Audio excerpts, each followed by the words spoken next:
Yeah, hey, Lucas Barfield here, and you're tuned into the Cannabis Corner right here on KTAH 101.9 right here in Tacoma, Washington. Yeah, thanks for tuning in. This is a quick show that we do every couple weeks to go over some cannabis headlines and to get some information out there about the world's most loved plant and at the same time the world's most hated plant. After all, there are tens of thousands of people right now in the United States in prisons and jail all around the country and around the world for growing a plant and medically consuming a plant. So it is a topic that is sort of taboo in our culture, but is all around us and it affects a lot of people.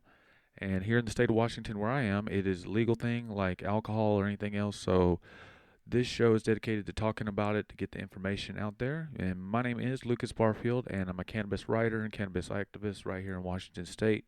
So it's kind of something I do for a living. So I just kind of want to get the information out there. And thanks for tuning in. And it is fall. And hopefully you got your plants in by now. If you're a medical cannabis patient, you were growing outdoors. We did have a reprieve from the weather there at the end of around the 4th, 5th, 6th, 7th, 8th, 9th, 10th of October. So it was a little cool, but we did get some sunshine and it wasn't that moist. So the main threat, which is mold, or rot of your flowers during that time was averted. So hopefully everybody was able to get their harvest in and is curing and drying your cannabis right now. So we're going to get right into the headlines. And if you want to follow me on Twitter and what we're doing at the Cannabis Corner and what I'm doing with some other things around cannabis, you can go to Twitter and follow us at MJ is Medicine. And you can use that same tagline there and find us on Facebook as well. So first up, our first story is the ACLU is suing a sheriff department in Georgia over arresting some people and charging them with marijuana DUI. And the way this worked was they arrested 3 people. Guess what? They're black, and kind of the theme of this story is going to be around the racist policies of marijuana prohibition. So I didn't mean for it to be that way, but it kind of has turned out that way. So he arrested 3 people. 99% sure they were black, or of some other race or the ethnicity than white, and they were arrested and held in jail and forced to give their blood because a police officer had a hunch.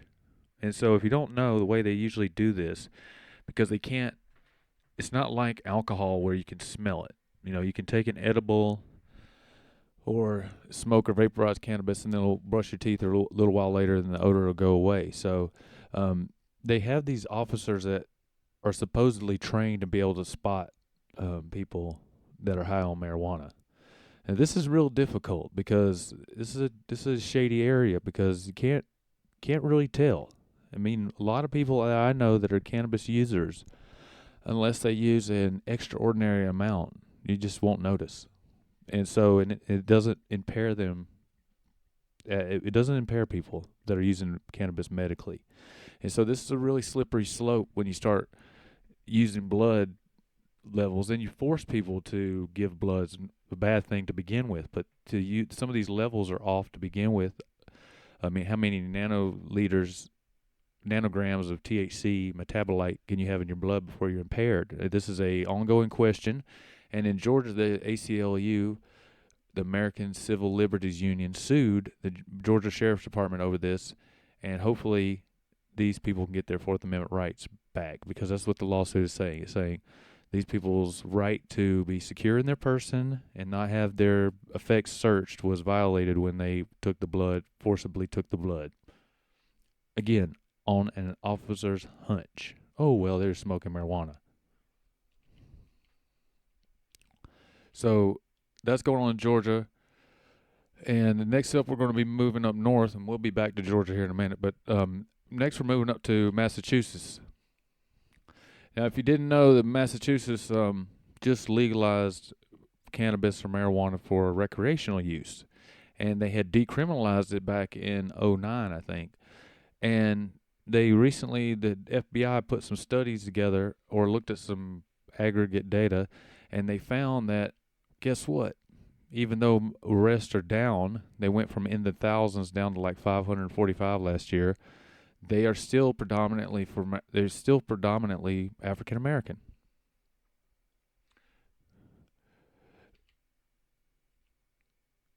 So for possession, African Americans were 28.9% of the arrest, even though they only make up 8.2% of the state population of Massachusetts. 28% and some change were arrested for the possession. Now that's just absurd. I mean, that is such a big disparity when it's shown that African Americans and whites use cannabis at the same rate. And that's 4 times the amount white people were arrested in Massachusetts for this. Now, growing, 42.2% were black arrested for growing and manufacturing. Again, even though the state population of African Americans is 8.2%. That one is even worse, and 7 times more the arrest record of white people. So, Massachusetts, in the media, they try to play off Massachusetts as a blue state or a very liberal state, but as it is in Washington, a lot of the Democrats back in the day were extremely racist. So the Democratic Party was George Wallace's party. So these entrenched racial things are still there. They're in the police departments. They target African Americans and minorities and poor whites, but as you can see, mostly African Americans with cannabis laws. It's just a way to continue to terrorize minority communities, and just to say, okay, we're here and we're going to keep busting you and taking your stuff and taking your car and taking all your possessions and putting you in jail, and then you lose your home and your apartment, and by the way, your kid's going to suffer and you're going to be on welfare and you can't vote. And we're just going to keep hammering you. And they're basically just to keep you out of the economy. That's what it really boils down to. But we're kind of getting into some other issues here. But cannabis laws are used as a weapon to terrorize minority communities. And it is here in Washington. And obviously it is in Massachusetts. That's just the study just showed. So next up, we're going to go back to Georgia. And this is passed in a committee, I believe. But they are trying to pass a cannabis decriminalization bill in Atlanta. And this is, again, a big deal because we know, as we were talking about just now, that African Americans are way more likely to be arrested than whites for marijuana. And in Atlanta, here, let me check this stat out real quick. Hold on a second. Guess what? 92% of the marijuana arrests in Atlanta were black. And then I didn't get the year in that statistic, but it's probably every year. Did you know in Atlanta the Peachtree streets? Did you know that was the code that the African Americans could not go past those streets? So just the FYI there, just sort of something on the side, that the racism in the South is still there, and the police use these marijuana laws to terrorize African American communities. And we can see with 92% of the arrests being in Atlanta, being black, you can just see that's obvious. And so what they're trying to say is they're going to decriminalize it, but they're not really decriminalize it. Before, you could get 6 months in jail and $1,000 fine. Incredible. Now it'll just be no jail time, $75 ticket. But what they're doing here in Washington is, and they're probably doing it there too, I need to look more into this here in Washington, but they're giving all these people these fines and these tickets, and then when you can't pay them, then they're going to throw you in jail. And so that's really what's going on with these tickets. But, $75 is not, frankly, you shouldn't get any ticket walking around with some marijuana in your pocket. It should be like walking down the street with a 6-pack of beer in your pocket, or in your grocery bag. But, it is the South, so this is an improvement, $75 ticket. And so that is a big step forward in the South. It doesn't seem like it's much for us here in Washington because we can walk around with an ounce and not get a ticket in our pocket. But here, you'd get a $75 ticket. But that's a big deal in the South. So Hats off to Atlanta, the committee. So hopefully that will go to the full council and they'll get that passed. So we're going to move on to our topic for this week, and this is going to be on a article that I just wrote for Cannabis Financial Network, cannabisfm.fn.com. If you'd like to go there and check this article out I wrote, and so we're just going to talk about it real quick here on the Cannabis Corner. And again, you can follow me at MJ is Medicine, and check out all our other shows right here on KTAH 101.9 on your FM dial right here in Tacoma. So what we have here for the topic today is what cannabis strains are good for pain.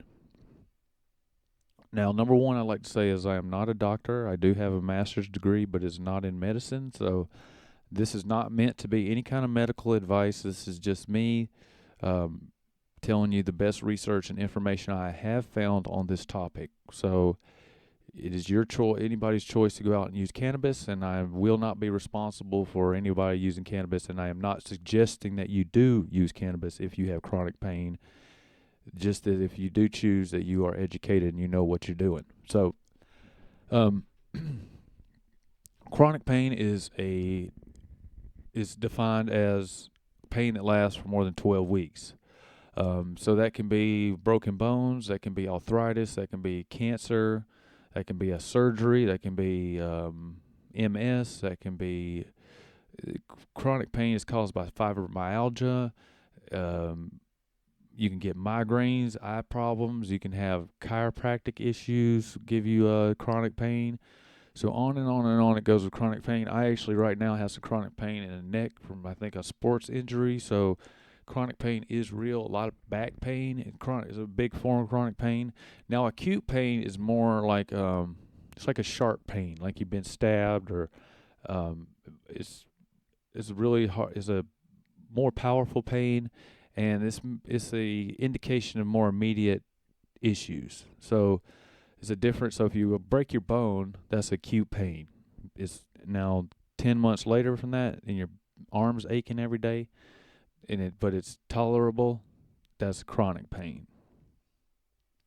And so cannabis has been shown to treat chronic pain. And the research is limited just because of the federal prohibition on research.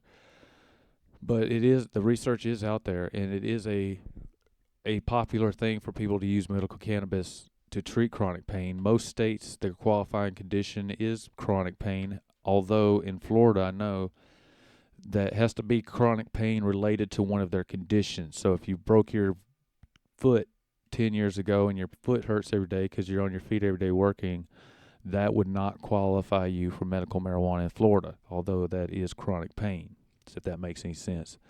But so this is how this works. So medical cannabis or marijuana has chemical constituents in the form of oils that are produced on their flowers through metabolism. These oils include, among other cannabinoids like CBG, the main ones are CBD or cannabidiol or cannabidiol, depending on how you want to say it. The other one is tetrahydrocannabinol. And the next group of chemical constituents are the terpenes. So CBD and most chronic pain is caused from, mostly some type of inflammation. So CBD does treat inflammation very well. And so high CBD strains are good for chronic pain. THC can help with inflammation, so high THC strains can help with chronic pain, although the CBD does help a little bit more than the THC. So if you have severe chronic pain, you probably want to kind of try to get more CBD than THC, but both will help. CBD is preferable because it doesn't really give you a high, so it doesn't give you the head change like a THC cannabis does. Now the next thing about cannabis, the chemical constituents, would be the terpenes. Now here we have this is my favorite part of cannabis.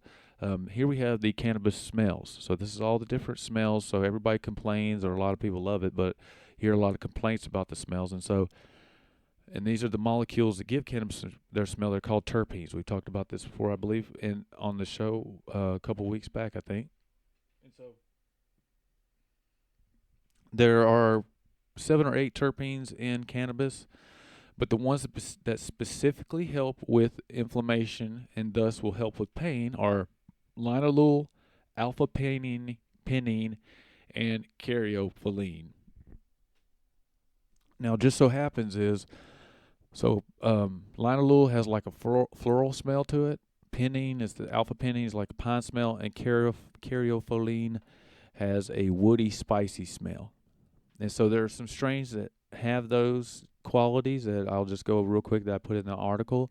There's a strain called Cannatonic. It's a high CBD, high linalool strain, and 2-to-1 CBD. So it has high TH, has a 12% CBD and 6% THC, and it has a high linalool content, so it helps with inflammation and will help you sleep. Another one is Blackberry Kush. Blackberry Kush is a high THC strain, but the main terpenes in this, and I did look these all up on actual liquid spectrometer, whatever they call them, the test. I did look them up, and so these are accurate terpene levels. You can go and just Google the strain and the put terpene list and terpene test, and then you can just bring these up and check these out yourself if you like to. But Blackberry Kush is high in linalool, and next high in alpha-pinene, and high in beta-caryophyllene. So Blackberry Kush is just an all-around good strain for pain. The next one I had on there was Granddaddy Purple. Granddaddy Purple is a great strain for pain. It is a high THC strain with high linalool and high alpha-pinene content. Next one up would be AC/DC. Put this one in there because it's a high CBD strain that has 0 THC. So it's like a flip. They have bred the THC all the way down to the decimal points.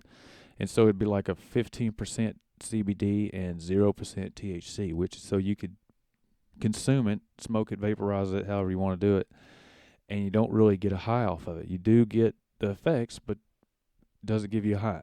Now, you do kind of feel something from it, but it's not the high. So AC/DC, and the last one I put on there was Jack Herer, and it is a very popular strain. It's been around for quite a long time, and it very potent and has a high alpha-pinene content and caryophyllene content. So Jack Herer, and the good thing about Jack Herer is if you look it up, there are just strain after strain after strain of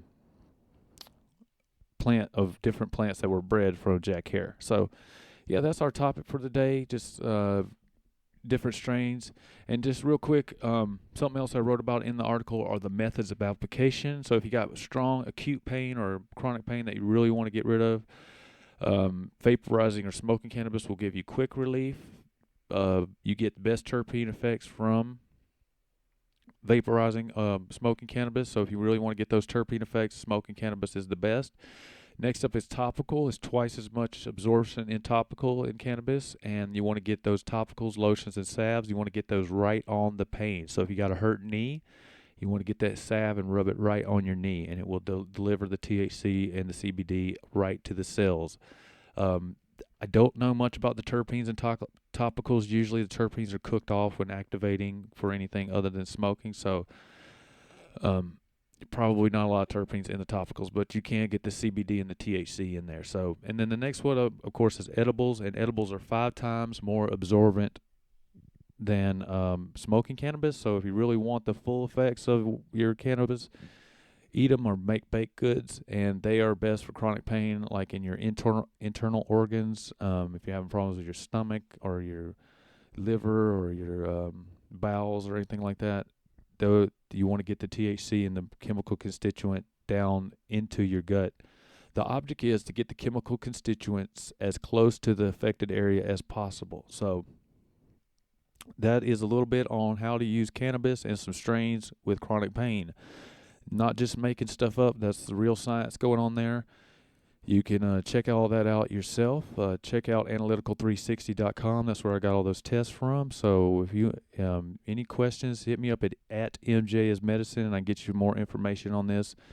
This is one of the best reasons I'm into cannabis activism right now, is because I'm really trying to get the word out that this is an actual scientific pursuit, and you can use science to use cannabis, and so it will improve your experience using it, and it really will help you feel empowered to treat medical conditions with this very powerful plant. So, hey, and then we're going to get out of here. It's a bus, our final segment of the day. And I didn't really do a whole lot of research on this, but I think just the one thing I'm about to say kind of speaks for itself. It's a bust. Central Washington, just the other day, last week. I'm going to leave this with you. It really has me sort of flabbergasted and taken aback how this is even possible. They found 20 tons of cannabis and all kind of legal chemicals and gross stuff going on in Central Washington. 20 tons, 41,000 pounds of cannabis over there they found and busted the fuck. So that is incredible. I don't really know what to say about that. I say get those people and get them out there growing cannabis for the state of Washington to cure our opiate epidemic. Don't throw them in prison. So, yeah, it's a bust. And thanks for tuning in. Check us out at MJ is Medicine. And this is KTAH 101.9 FM right here in Tacoma. Thanks.